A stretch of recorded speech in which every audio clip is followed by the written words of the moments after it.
Assim diz Paulo, escrevendo a Timóteo: fiel é a palavra que se ensina quando se afirma que se alguém aspira à dedicação exclusiva ao ministério da pregação, do anúncio da palavra e do cuidado por pessoas, excelente coisa almeja este que assim aspira. Portanto, esta é uma palavra fiel quando alguém diz: esse desejo é um excelente desejo.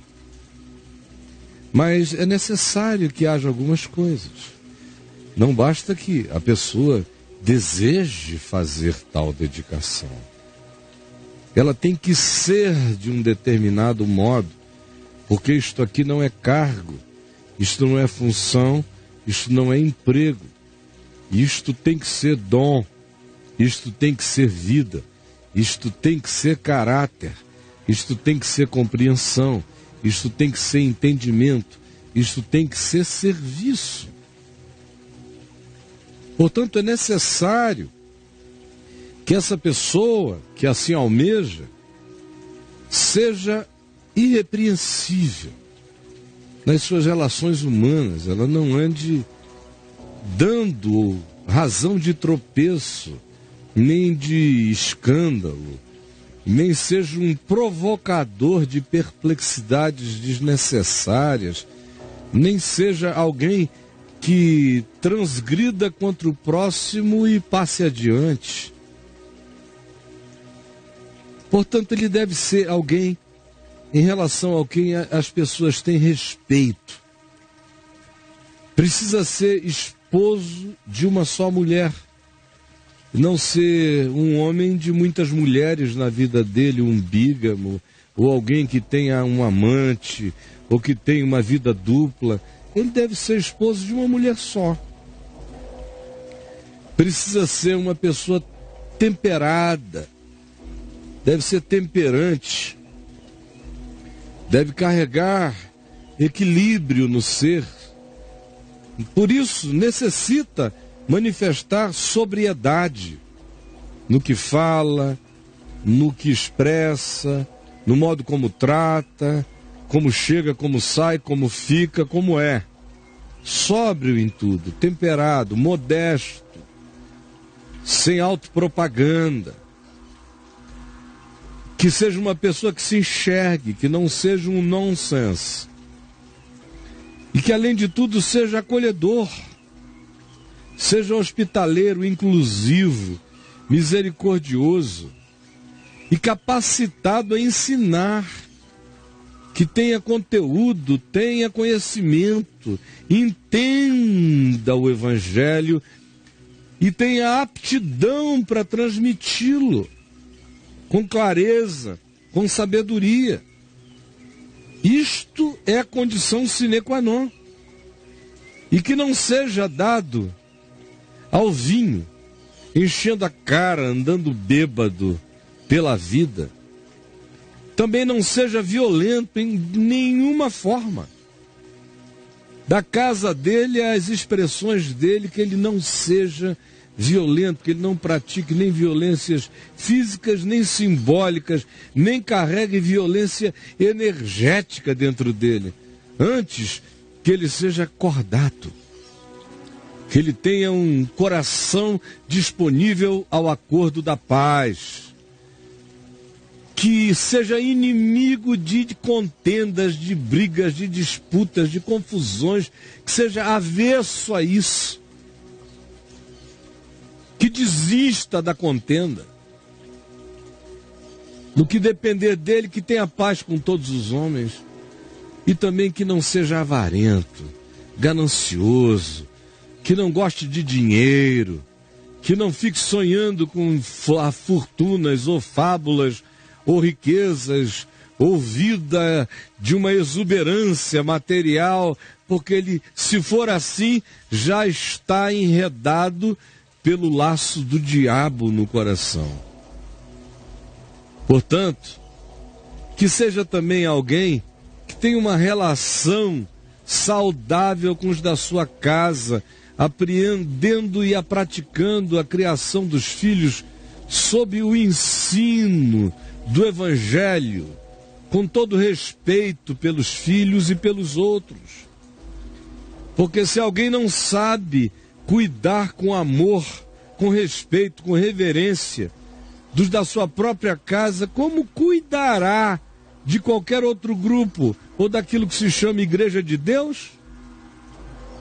Também, além disso, se diz que ele não seja um novinho que chegou agora com uma história, com um testemunho para repetir. Não faça de nenhum neófito qualquer coisa, porque ele vai se ensoberbecer, ele vai virar menudo e vai incorrer na condenação do diabo, pela arrogância, pela soberba, pela síndrome de Lúcifer que tomará conta dele. Pelo contrário, é necessário que essa pessoa que quer viver com essa dedicação exclusiva para o anúncio da palavra, o ensino dela e o cuidado de pessoas, é necessário que essa pessoa também tenha um testemunho unânime da sociedade fora, que olhe para ela e diga: eis aí alguém que vive com simplicidade, com modéstia, com temperança, que é hospitaleiro, que diz tudo com toda clareza de pensamento, de raciocínio. Ninguém nunca o viu desequilibrado, nem violento, porque ele é cordato, não compra brigas, e não é avarento e muito menos ganancioso ou sórdido nessa procura. Ele ama sua mulher, ele cuida dos seus filhos, ele trata tudo e todos com reverência, ele é maduro. Por isso nós damos bom testemunho dele. Aonde ele passa, é isso que ele transmite. Seja ele assim, uma pessoa percebida como um ente sóbrio e lúcido e da paz, caminhando na vida, a fim de que ele não caia no opróbrio e no laço do diabo, que não seja soberbo nem arrogante, antes seja maduro e seja um indivíduo que aqueles que estão à volta reconhecem como carregando isto, em relação a cujas pessoas ele se sente responsável também por viver com essa qualidade de existência para ele mesmo e como validação dessa obra excelente que ele almeja viver e praticar. É assim que ele busca existir, não como fachada para os outros, mas condição para que ele mesmo não se desqualifique enquanto tenta ensinar o próximo. Agora, quando o indivíduo não é assim, isso aqui é só função, ele tem vontade, tem aspiração de ter esse emprego, essa posição, esse lugar de proeminência, de destaque, de pregação, de comando, de poder, de centralização. É isto que o animou. Ele é tão medíocre nas outras coisas, que nesse meio, onde quase só tem gente muito medíocre, em terra de cego, quem tem um neurônio é rei. Em terra de idiota, qualquer camelô é bispo. Aí o cara diz: bom, é aqui que eu vou fazer minha cama, e entra. Aí fica tudo assim. Agora, em 2 Timóteo 3, Paulo descreve como são esses crentes, esses líderes, esses pregadores, esses evangelistas, esses cruzadistas, esses itinerantes, levando moveres de lugares em lugares, só por ganância, por fama, na busca de poder, como praticamente todos eles são. Paulo diz: eles são o cumprimento da pior profecia. Fica sabendo, Timóteo, nos últimos tempos sobrevirão momentos e épocas muito difíceis. Pois esses mesmos homens que deveriam ensinar, que deveriam ser modestos, altruístas, hospitaleiros, generosos, com domínio de si, misericordiosos, compassivos, lúcidos, vão estar de maneira totalmente antagônica a tudo isso. Nesse tempo, eles se chamarão de pastores, de bispos, de sacerdotes, de episcopes, de diáconos, de apóstolos, do que queiram, mas pode saber, eles serão homens e mulheres egoístas, avarentos. Para eles, evangelho é lucro, fonte de lucro. Jactanciosos. Deus me disse: eu tenho a unção. Arrogantes. Arrogantíssimos, você não percebe? Blasfemadores, blasfemam contra Deus, blasfemam contra o próximo, blasfemam contra a alma humana, blasfemam contra o diferente, blasfemam contra a vida,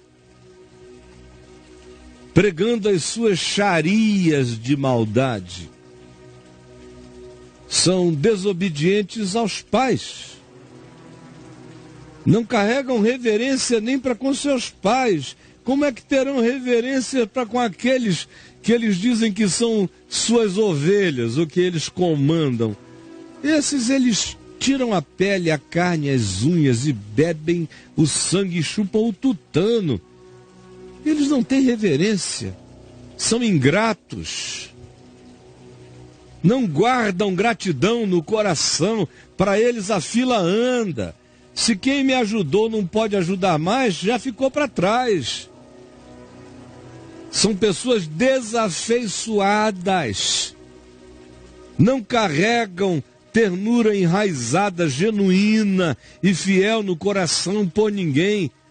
Eles são os reis da média, da moral majoritária.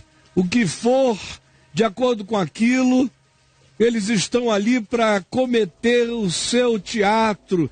Quem quer que seja apanhado contra aquilo, eles descartam, porque neles não há afeição. Não há misericórdia. São implacáveis.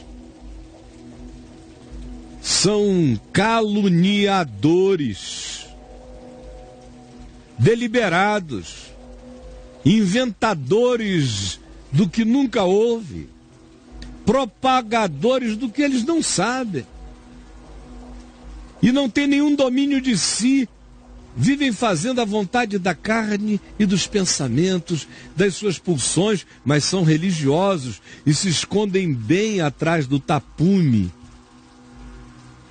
dessa falsa espiritualidade, porque na realidade eles são pessoas cruéis mesmo, e são inimigos do bem. Se você propõe o que é bom, eles não gostam. Eles têm como seus melhores amigos aqueles que gostam da dissimulação, da disfarçatez e do engano. Gente boa é perigosa para eles. Gente honesta é gente que pode ser descobridora das suas totais sombras e monstruosidades. Por isso eles também são traidores, se tornam traidores, se tornam cada vez mais atrevidos, cada vez mais cheios de vento só, enfatuados, antes amigos dos seus prazeres, cultuadores dos seus desejos, que eles chamam de meus sonhos. São cultuadores dos seus sonhos, dos seus prazeres, mas não são amigos de Deus, não são amigos do Evangelho, não dão razão a Deus em Cristo. E embora eles tenham cara e se apresentem com fachada de crente, de piedade, de pastor, de bispo, de episcope, eles vêm com essa forma, mas na prática, observe, eles negam o poder de Deus. Eles não creem mesmo em conversão, porque eles mesmos nunca foram convertidos. Eles não creem em generosidade, porque eles são egoístas. Eles não creem em bondade, é porque são maus. Eles pregam o que eles pregam, é porque eles são perversos. Eles defendem as causas que eles defendem, não é por nenhuma razão bíblica, é por razão da iniquidade dos seus corações. Porque eles são assim, e são estes também que penetram sorrateiramente nas casas, diz Paulo, e pegam mulherinhas cativas, que fazem haréns hoje na internet, de mulheres carentes que eles, em nome da importância que têm, e eu sei como eles fazem, porque as que vão com eles me contam, conseguem cativar mulherinhas sobrecarregadas de paixões, de pecados, de desejos, de volúpias religiosas, fruto do acachapamento proibitivo pregado e da necessidade carente criada, e eles encontram, quando elas encontram de repente um ungido que também gosta de ungi-las com KY, lá vão elas todas. E é uma geração criada por esses corruptores que fica igual a eles. Aprendem e jamais podem chegar ao conhecimento da verdade. Estão bloqueados, nada lhes penetra. Bom, eu li 2 textos sobre a mesma coisa. Em 1 Timóteo 3, Paulo diz como deve ser um bispo espiritual da Igreja de Cristo, não de uma instituição onde isso é profissão, carreira e hierarquia. Não. No Evangelho isso é um espírito de cuidado, de ensino. E li um segundo, escrito também a Timóteo, depois de um tempo, onde Paulo descreve o bicho. 1 Timóteo 3 é o bispo. 2 Timóteo 3 é o bicho. Como a grande maioria dos que deveriam ser bispos podem se transformar em bichos. Eu me lembro que a primeira vez que eu preguei comparativamente nesses 2 textos foi no meio da década de 80. Só que com muito mais calma, vagar, cientificidade textual, contextos, tudo mais. Outros tempos, outras energias. Hoje eu estou cansado para dizer 99% do que eu sei.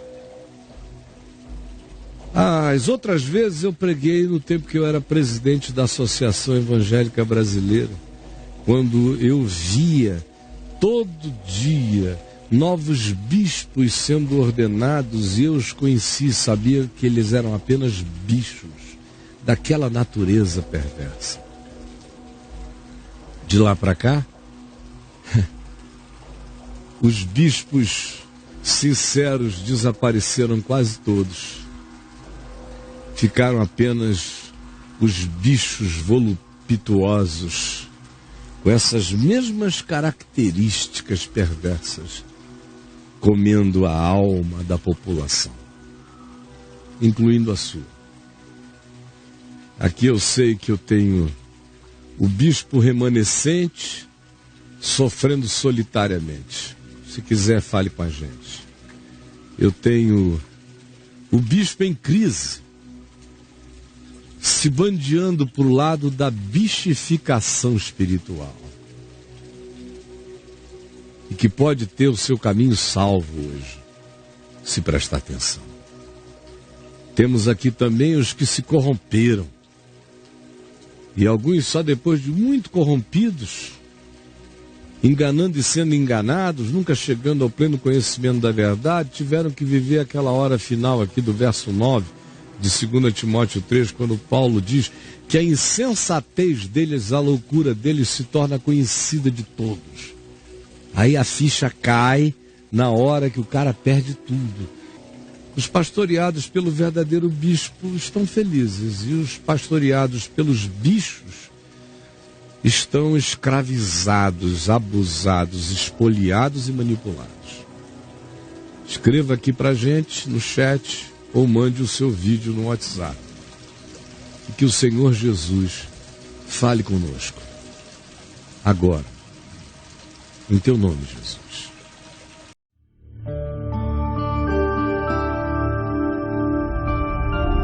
Vem IVTV. O canal é você.